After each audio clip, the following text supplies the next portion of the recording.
I was prescribed medication, but I didn't want it. But it was pushed on me aggressively, I would say, by different doctors. Medication, while I'm sure like it has a place for some people, it's really it's window dressing. It's a stopgap measure that turns into a long-term strategy, because when people would often go on to medication thinking this is a short-term thing, a couple of months, tie me over, and then they become maybe not addicted but dependent on the effect that drug gives them in order for them to feel that they can function properly, to work, and so on. Say it kind of tricks you into thinking that there's nothing wrong, and it doesn't allow you to really experience what's going on and get to the bottom of things. And I might be fine for a couple of months if you need that, but ultimately it's not really a long-term solution. It's not a solution at all. It's papering over the cracks. No, you will often hear people who went through something really traumatic, a relationship breakup, whatever, grief, a death of loved one, or really difficult time in their life, and you'll often hear people saying years later, that's the best thing that ever happened to me, because there's a lot to learn in pain and suffering. It's not pleasant, but sometimes it's necessary, and sometimes it's what you need. So whether the pain be physical or mental, it's all a message. It's telling you something if you're able to listen to it and find out what it is and move beyond it. If you look at it in a positive light, which we're not really conditioned to do, because we see that which is unpleasant as negative, but it's an opportunity to grow, to learn, to kind of remove the shackles and to address the issues that are affecting you and are making you depressed. Because depression, nothing exists in a vacuum. If you're depressed, there's a reason why you're depressed, and for some people it might go way back to childhood. The issues are often deep-rooted and difficult to uncover. I would have been always probably a little bit of a black sheep, a bit of a rebel. I wouldn't have went for anything conventional, but in my experience, and it's probably different for everybody, I would say that to overcome depression, sadness, trauma, grief, all these kind of things, you have to become more balanced. And in order to become more balanced, you need to really learn a lot about yourself and what you need to do to get better, because different people need to address different things. But for myself, I kind of went my own way and I didn't look for help for anybody.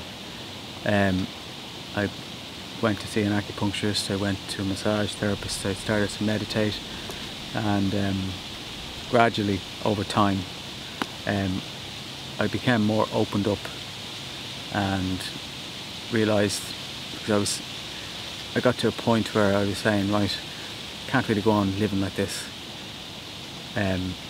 being unhappy, not knowing why you're unhappy. So I had to kind of look deep within myself to find answers, because ultimately that's where you're going to find the answers. Because if you look where you are at any point in your life, it's taken you your whole life to get there, and so people can be carrying an awful lot of baggage. So you have to kind of, and you don't even know what you're carrying, just all this energy pent up inside you. So you really need to get to the heart of it and really to face it and to not see it. It's unpleasant, and sometimes you'll get worse before you'll get better, but pain, suffering, are necessary in order to move forward.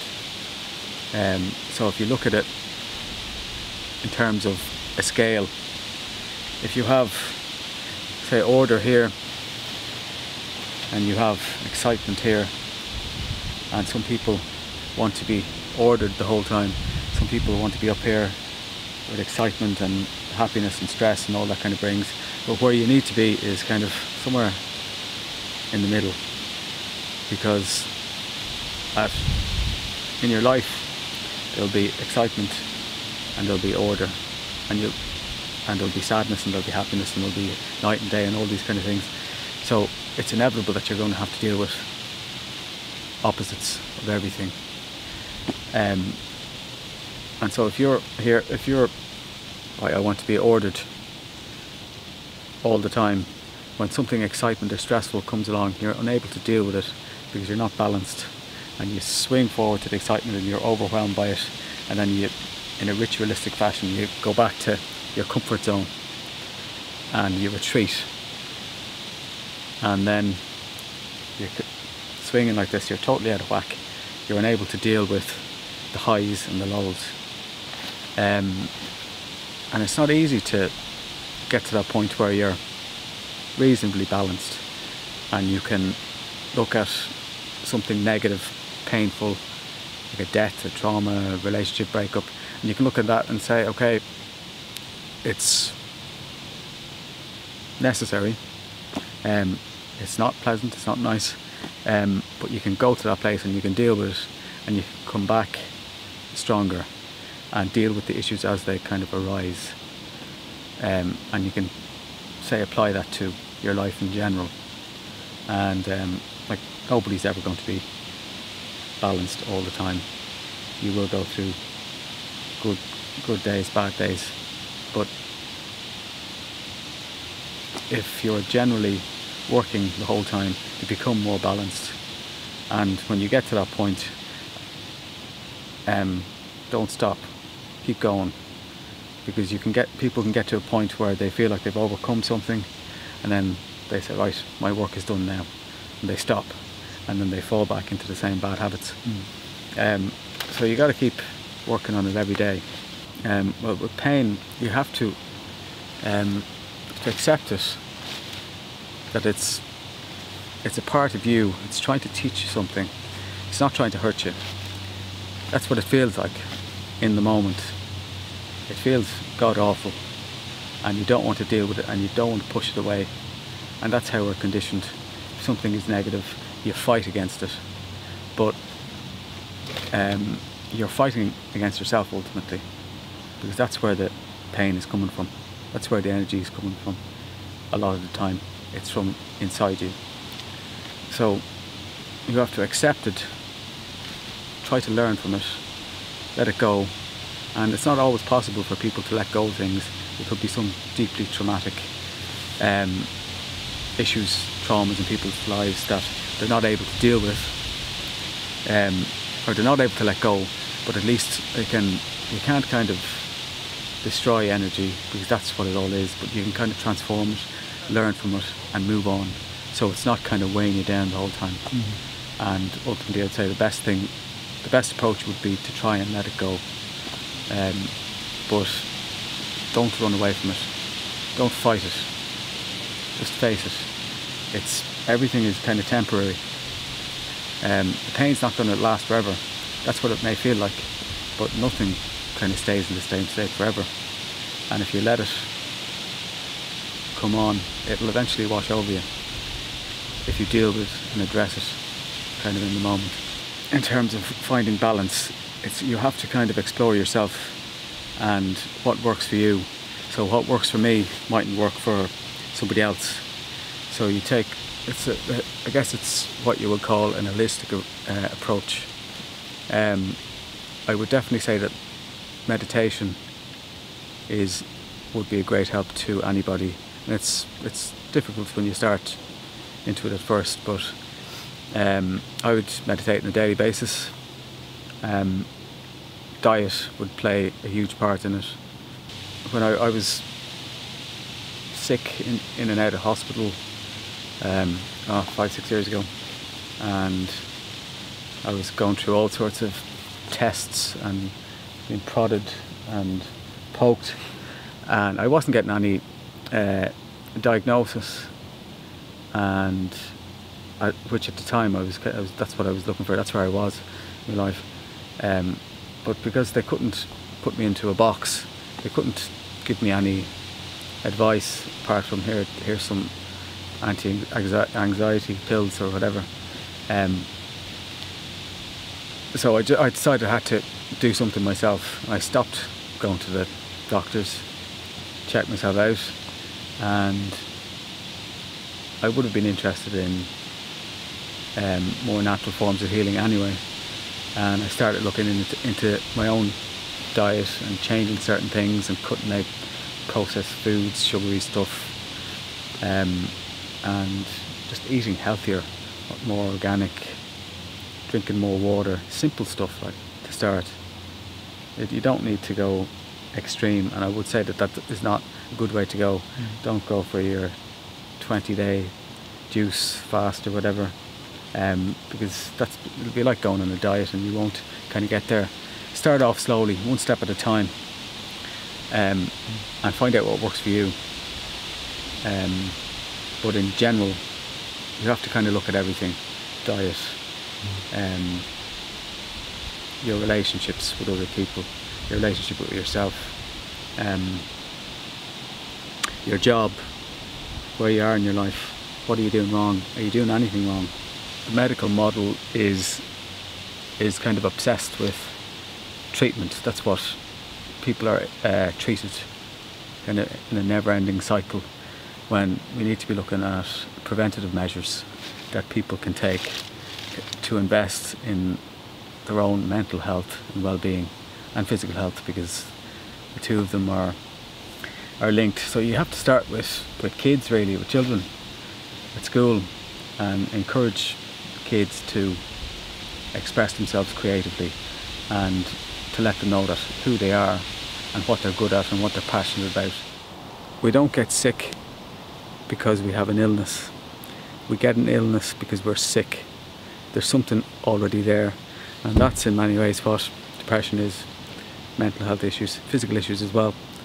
It's not something that, it's kind of a symptom of something much bigger underlying, and we're kind of obsessed with categorizing things and getting a diagnosis of this or that or the other, whether it's physical or mental. And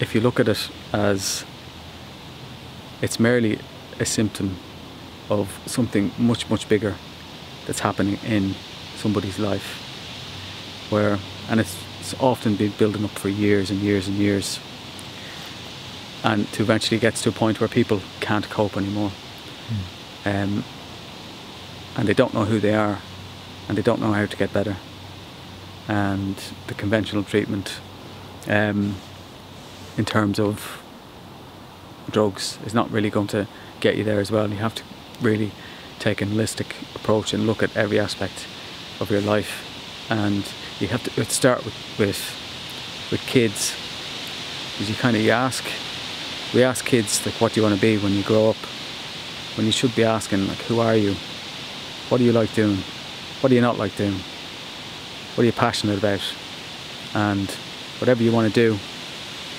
that's good enough. You don't need to have a big huge car and a house and a mortgage and loads of money, because wealth is not really anything to do with your bank balance at the end of the day. And many people kind of follow this societal route to supposed success, and they hit their 30s, 40s, and they realise, I've done everything I was supposed to do, and Jesus, I'm not happy. Like, what's going on?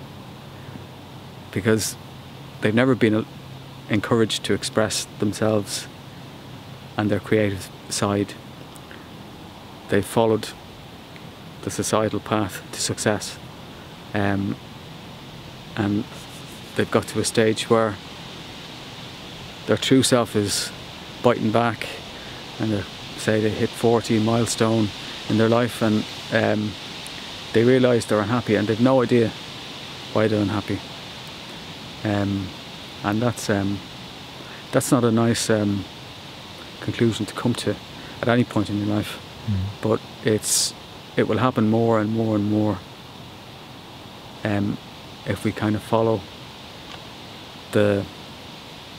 which is basically enabled the capitalist society that we have to move forward, to grow. You need happy little or unhappy little capitalists for it to function, and people need to be kind of lulled into the idea that this is the way you go, this path, the job, the car, the mortgage, the perpetual debt, and that'll somehow bring you happiness, when you can only truly be happy if you're true to yourself.